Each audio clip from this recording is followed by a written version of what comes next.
Hello everyone, मैं doctor Sanjay आप सबका अपने यूट्यूब चैनल पे फिर बहुत स्वागत करता हूं।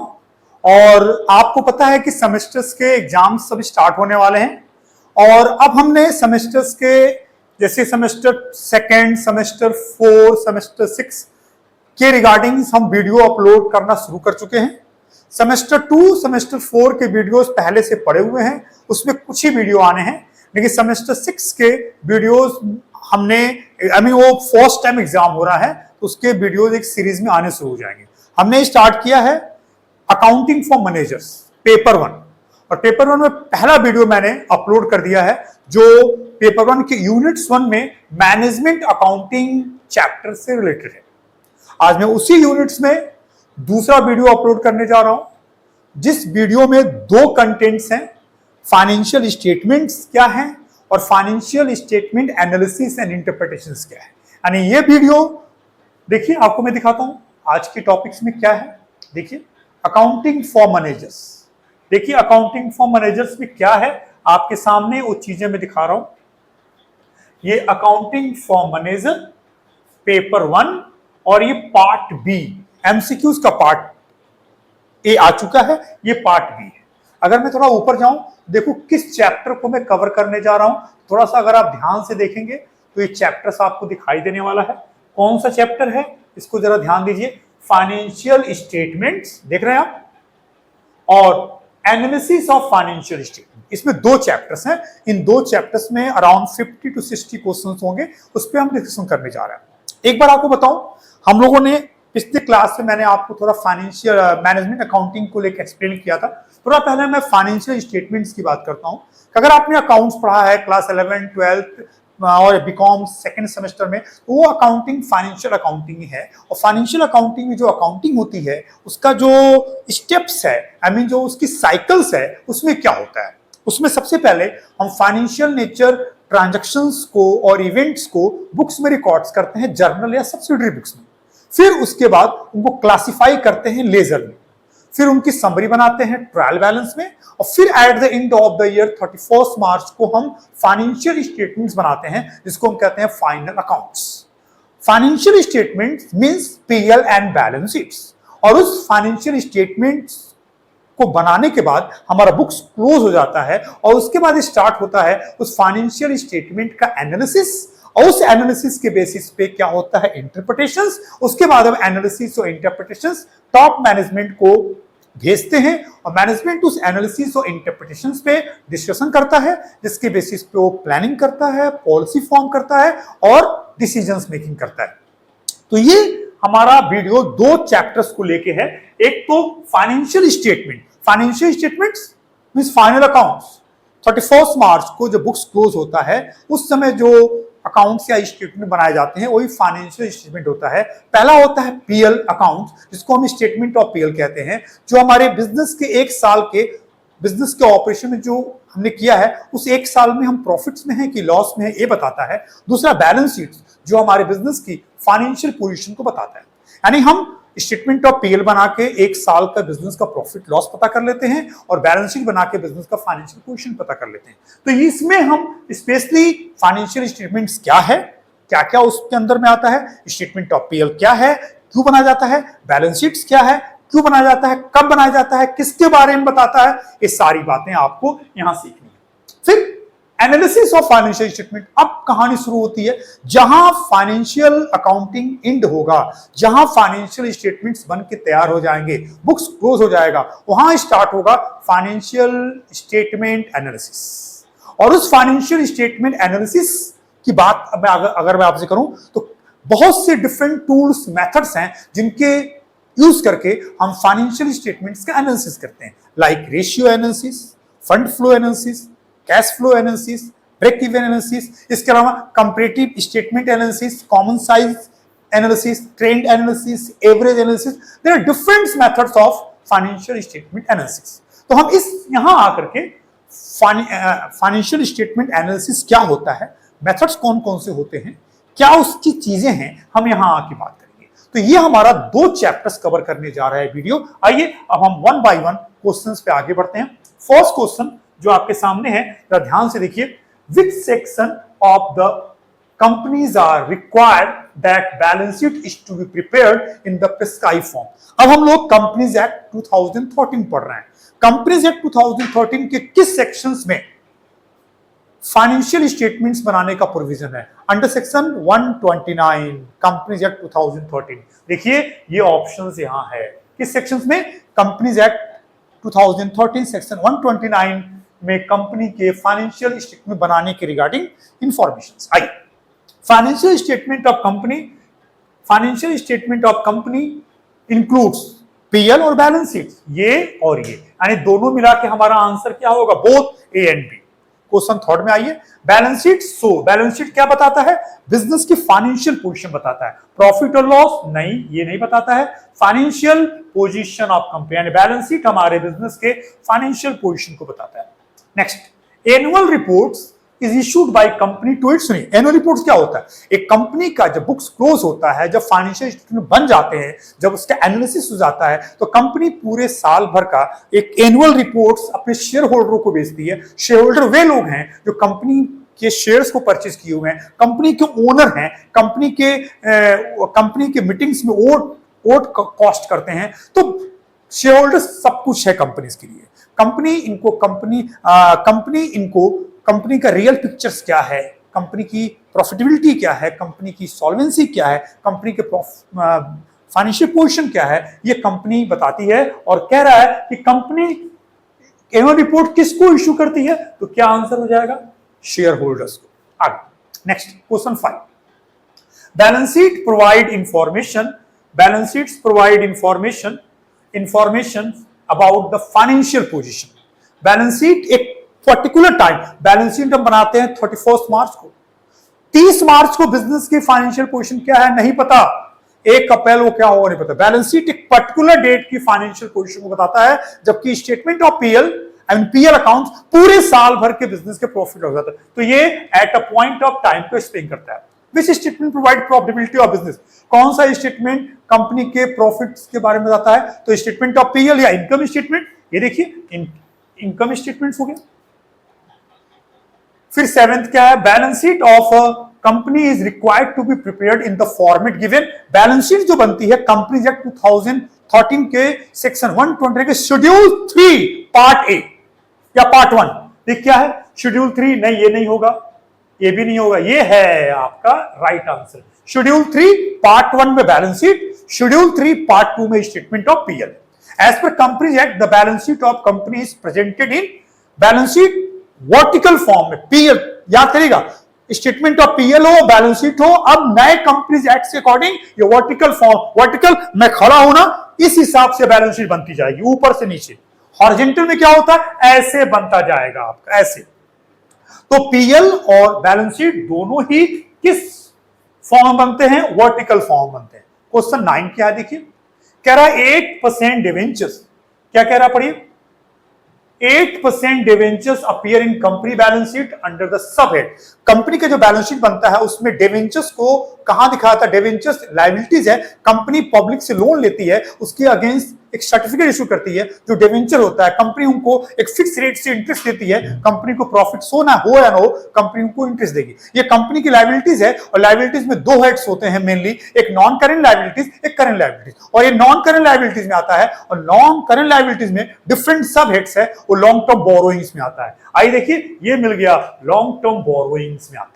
Which one is not current assets? कौन करंट एसेट्स नहीं है? स्टॉक है, डेटर्स है, प्रीपेड है। Patent is fix assets, non current assets. आइए क्वेश्चन 11th क्या पढ़ते हैं? डिविडेंड इज यूजुअली, डिविडेंड जो है वो कंपनी के पेड अप कैपिटल पे दिया जाता है। देखिए ऑप्शंस है, ये paid up capital. Which of the following is prepared on the particular, कौन सा स्टेटमेंट पर्टिकुलर डेट को बनाया जाता है? Balance sheet. बैलेंस शीट जो होती है, नहीं, ये तो सब पर्टिकुलर डेट को बनता है, सारा बनता है। ये सारा इसमें से ट्रेडिंग, पीएल, बैलेंस शीट सब 31 मार्च को तैयार किया था। तो ये सारा आंसर हो जाएगा, ये हो जाएगा आंसर। आइए, इन अ कंपनी या balance sheet which asset Son first. Balance sheet के असेट साइड में सारे एसेट्स को 2 भाग में बांटा गया है, 2 कैटेगरी किया गया है। पहला नॉन करंट एसेट्स, दूसरा करंट एसेट्स। तो पहला पार्ट नॉन करंट एसेट्स का है, ये देखिए नॉन करंट एसेट्स, पहला नॉन करंट एसेट्स होता है। 14 क्या है? पढ़िए, कह रहा है 14 में कि which one is true regarding financial statements. Financial statement reflect the recorded fact, सही है। Financial statement disclose monetary and non, ये देखिए यही गलत है, ठीक है ना। फाइनेंशियल स्टेटमेंट ट्रू पूछा है ना, तो रिकॉर्डेड फैक्ट है, ये रॉन्ग है, क्योंकि सिर्फ मॉनेटरी को रिकॉर्ड होता है, नॉन मॉनेटरी को नहीं रिकॉर्ड करते हैं। Recorded fact are based on replacement cost, no, ये भी फॉल्स है। Financial statements explains only external, no, दोनों होता है, यानी कि हमारा आंसर क्या हो जाएगा, पहला हो जाएगा, it's true. Which one is not intangible asset, tangible intangible, इसमें से कौन इंटेंजिबल नहीं है, गुडविल इंटेंजिबल है, पेटेंट है, ट्रेडमार्क है। व्हीकल्स इज टेंजिबल एसेट, देख सकते हैं, छू सकते हैं इसको।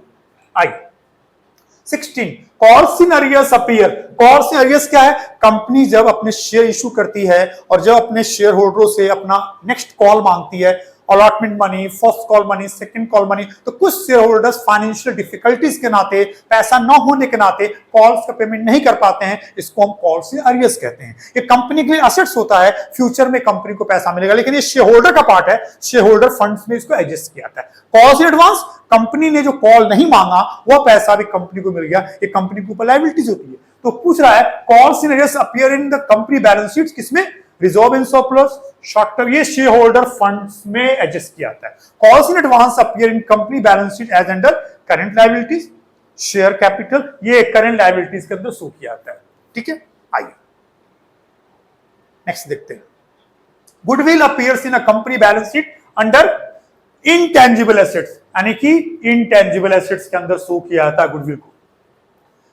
19 which of tangible assets not depreciated, कौन सा इसमें से टेंजिबल एसेट्स पे डेप्रिसिएशन नहीं लगता है, व्हीकल्स पे डेप्रिसिएशन लगता है, बिल्डिंग पे लगता है, मशीनरी पे लगता है, बट लैंड एक ऐसा टेंजिबल फिक्स एसेट्स है जिसकी वैल्यू डे टू डे बढ़ती है, उसकी वैल्यू घटती नहीं है, तो लैंड पे कभी डेप्रिसिएशन चार्ज नहीं होता है। Profit and loss statement is also known as, profit and loss statements को हम लोग इनकम स्टेटमेंट भी कहते हैं। पहला वेट कई ऑप्शंस आ रहे हैं।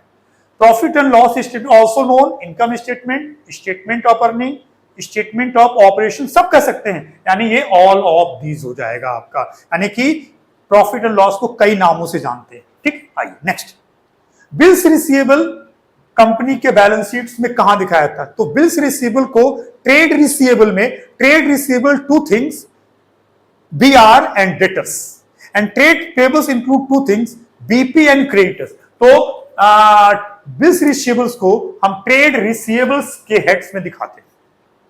Balance sheet is based upon following, आप पढ़े ना, क्या पढ़े हैं, accounting question, capital plus liabilities, colour change कर दूं थोड़ा सा, रेड सही से रिफ्लेक्ट नहीं करता है।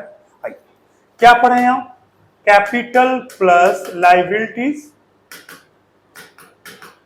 इज इक्वल टू असेट्स, ये होता है अकाउंटिंग इक्वेशन। अब पढ़िए आगे, असेट्स इज इक्वल टू, यही हमारा पहला ही ऑप्शन सही हो गया। यहां शेयर होल्डर इक्विटी का मतलब कैपिटल से होता है। चलिए क्वेश्चन 23 क्या है, vertical analysis done. Vertical analysis जो होता है वो single set of financial statement, multiple set of financial statements का होता है। हॉरिजॉन्टल जो है वो क्या होता है,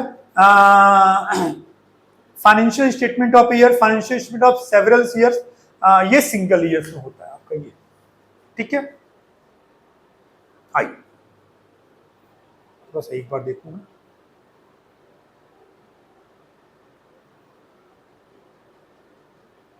हाँ ठीक है, आगे financial statements are anticipated fact, recorded facts.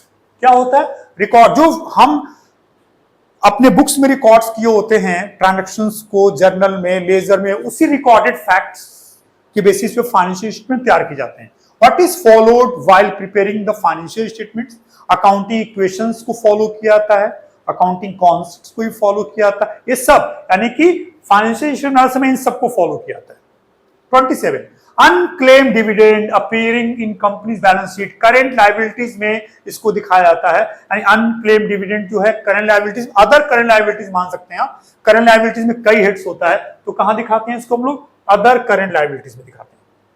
Current liabilities के भी डिफरेंट पार्ट्स होते हैं। When financial statement of several years are analyzed, it is called vertical. Vertical analysis.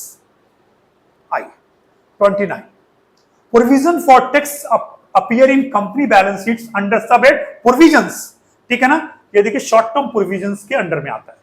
Trade investment appear in a company balance sheets subheads of current investment, non current investments के under में आता है।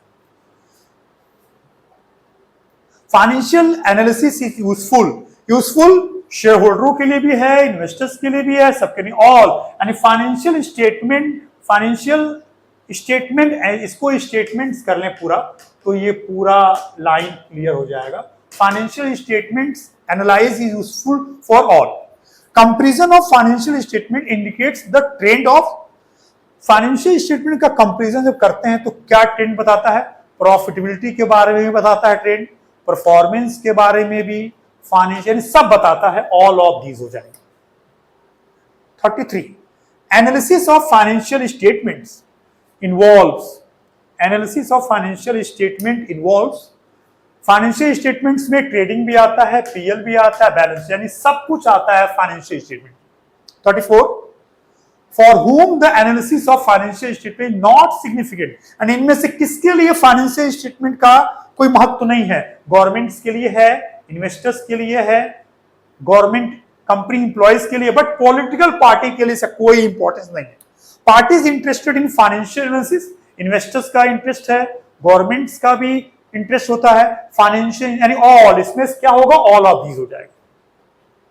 36, companies comparison of financial statement highlights the trend of dash dash dash financial position, profitability, ये question same आ रहा है, ये all of these हो जाएगा फिर। Next, which of following techniques, tools or methods of analysis and interpretations of financial statement, trend analysis भी एक methods है फाइनेंशियल एनालिसिस का, रेशियो भी एक मेथड है, एवरेज भी, ऑल हो जाएगा, ये सब मेथड्स हैं फाइनेंशियल स्टेटमेंट एनालिसिस के। Analysis of financial statements by shareholder is an example of external analysis। वे देखिए दो यहां पे इंटरनल एनालिसिस और एक्सटर्नल, जो सिर्फ कंपनीज के इंटरनल लोगों के मैनेजमेंट के लिए रिक्वायर्ड डाटा है उस पे काम अगर हो रहा है तो इंटरनल एनालिसिस है। वह एनालिसिस जो आउटसाइडर उस डाटा को यूज करे करते हैं तो वह एक्सटर्नल एनालिसिस है। तो कहने को शेयर होल्डर कंपनी का मालिक है, लेकिन रियल में है तो आउटसाइडर ही ना, तो कंपनी उसको एनुअल रिपोर्ट भेजती है जिससे वो उस डाटा के ऊपर वो क्या करते हैं, एनालिसिस करते हैं, इंटरप्रिटेशंस करते हैं, तो ये एक्सटर्नल एनालिसिस है। Question 39, interpretations of accounts is arts and science of translating the figures to know financial strength and weakness of business, सही है, to know the causes for prevailing performance, ये सब यहाँ पे ऑल ऑफ दिस जाएगा। यानी interpretations क्या होता है बता दूं मैं आपको, जब हम फाइनेंशियल स्टेटमेंट्स कंप्लीट कर लेते हैं यानी पीएल और बैलेंस शीट बना लेते हैं, उसके बाद हम उसका एनालिसिस करते हैं डिफरेंट मेथड से, like fund flow, ratio, break even, बहुत से मेथड्स हैं, और फिर जब एनालिसिस कर लेते हैं तो उस एनालिसिस को देख के हम उस पर कमेंट्स करते हैं कि ये डाटा जो है वो बिजनेस के लिए फेवरेबल है कि नहीं, ये डाटा बिजनेस के लिए क्या बता रहा है, दैट इज कॉल्ड इंटरप्रिटेशंस। वो इंटरप्रिटेशन एनालिसिस के बेसिस पे ही होगा, तो पहले एनालिसिस होगा और तब इंटरप्रिटेशंस होगा। वो इंटरप्रिटेशंस जो होता है उससे क्या क्या चीजें सामने आती हैं, ये बात है। Interpretation of financial statement includes criticism and analysis, comparison and trend, drawing, सारा आ जाएगा, यानी इंटरप्रिटेशन से सारी चीजें होती है।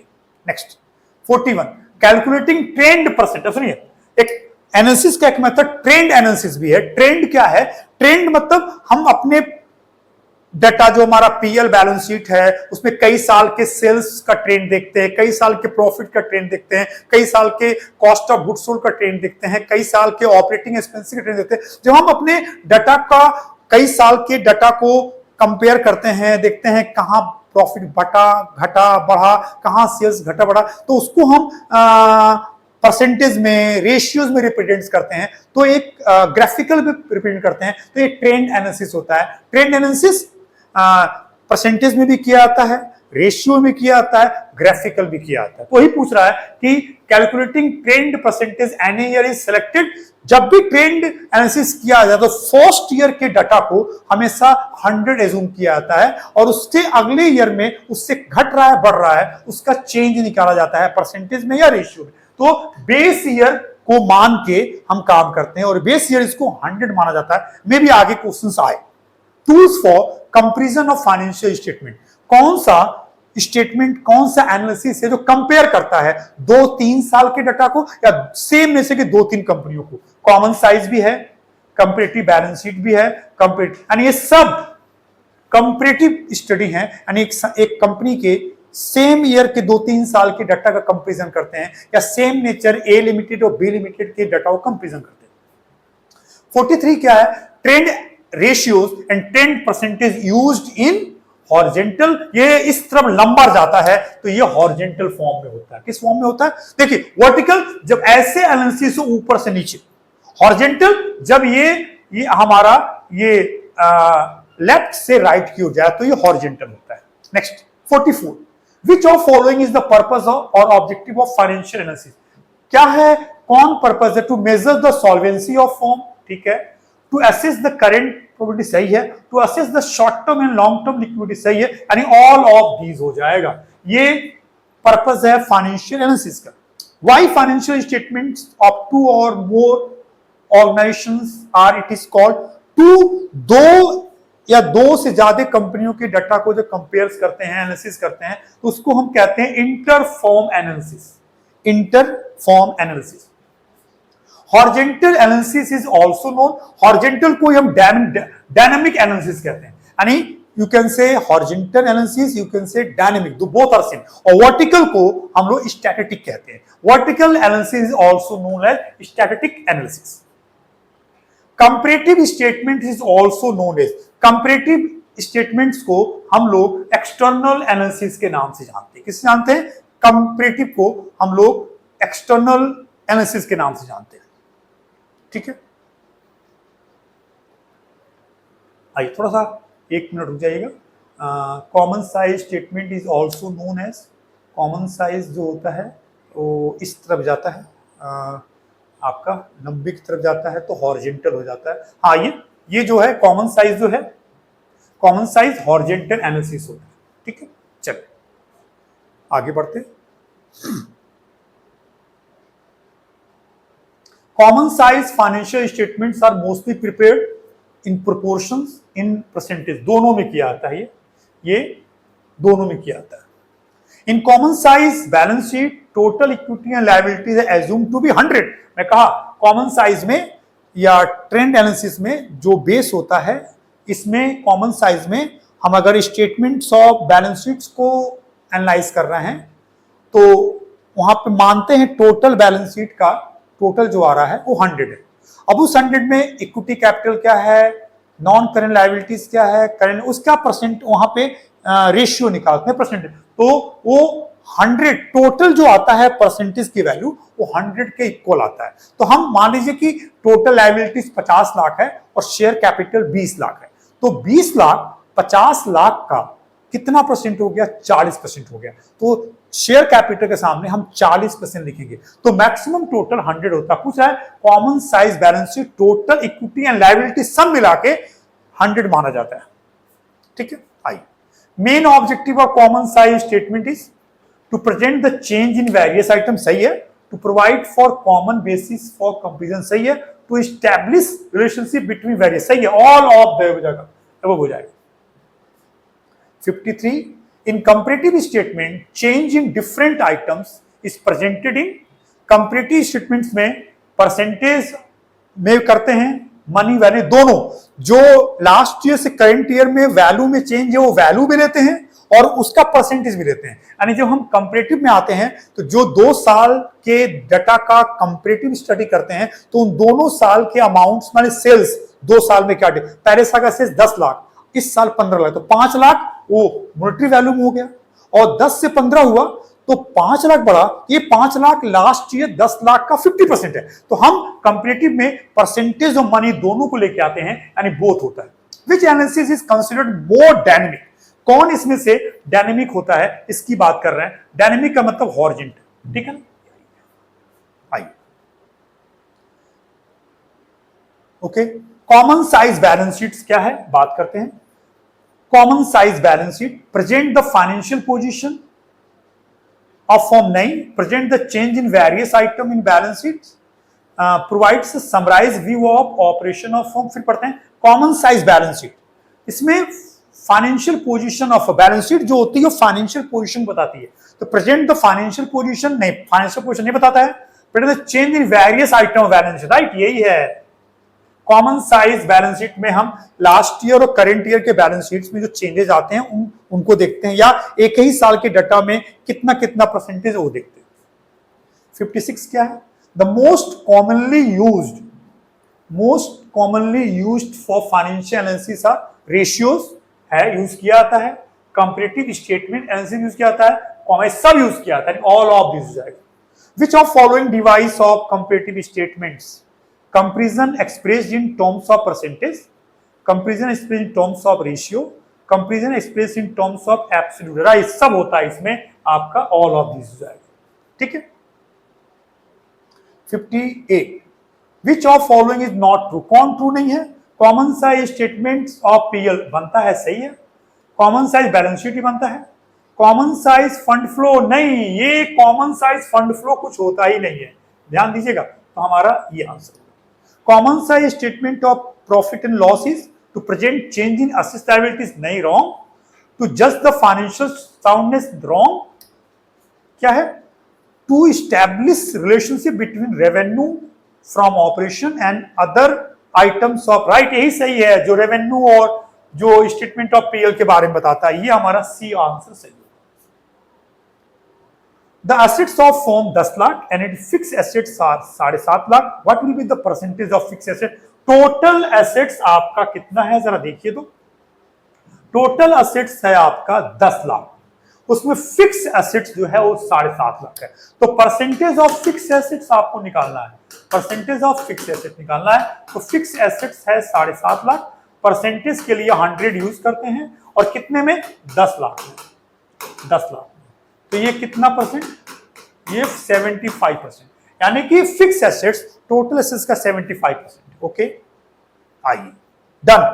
हम लोगों ने अकाउंटिंग फॉर मैनेजर पेपर 1 का सेकंड पार्ट कंप्लीट कर लिया एमसीक्यूज का, जिसमें 2 चैप्टर्स कवर हुए।